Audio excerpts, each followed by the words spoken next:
Perhaps there was more on the scene outside to encourage Mr. Packer's smiles than those of his hosts. The fourth day of the first Test match against Pakistan was hardly packing the fans onto the terraces. There were only 2,700 spectators in attendance, a fact that Mr. Packer, mindful no doubt of his obligations as a guest, claimed not to notice.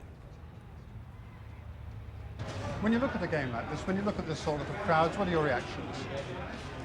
I think the Pakistanis are playing very well. What about the crowd there? Well, you're here looking at the crowd.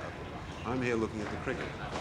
You have been talking, I believe, to the Australian authorities, the establishment authorities today. I went and had lunch with them. They were kind enough to ask me to have lunch when they heard I'd come out to have a look at the cricket.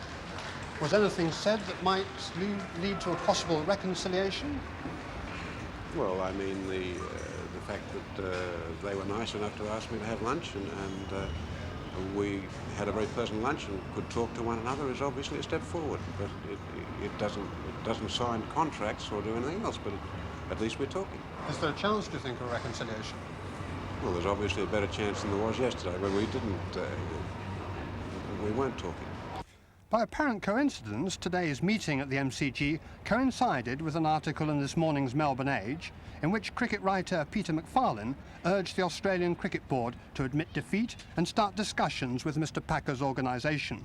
Could this opinion be seen as something of a triumph? No, you regard it as a voice of sanity. Don't you think there should be discussions? But this is from a position where two sides seem to have nothing to say to each other. They wouldn't have anything to do with you at all. Well, that's the situation I've found with the ABC, but I'm talking to you too, aren't I? In the sense that you put Sheffield Shield scores up, and when there are 30,000 or 50,000 people at a match, you don't report it. Well, we do actually report WSC results. You don't ever give any coverage to it, and the film is available to you. I mean, you choose to censor WSC, which for a government body I wouldn't have thought was a very good attitude. Well, perhaps the sporting department would put a different point of view on it. What point of view could they put on it? Well, presumably they cover Sheffield Shield.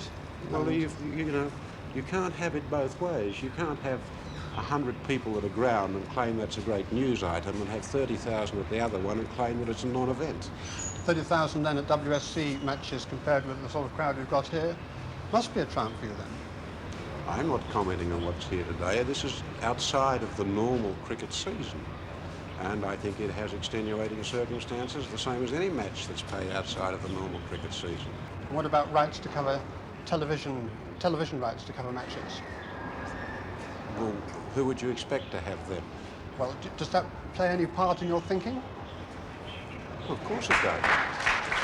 Exclusive coverage for Channel 9? Of what? Of television matches. Of the matches that we're going to cover, yes. Or an open system where the match goes simply to the highest bidder? Well, I tried that system and the ABC got them on a quarter of the price, didn't they? Not in England, they didn't. Well, they did here.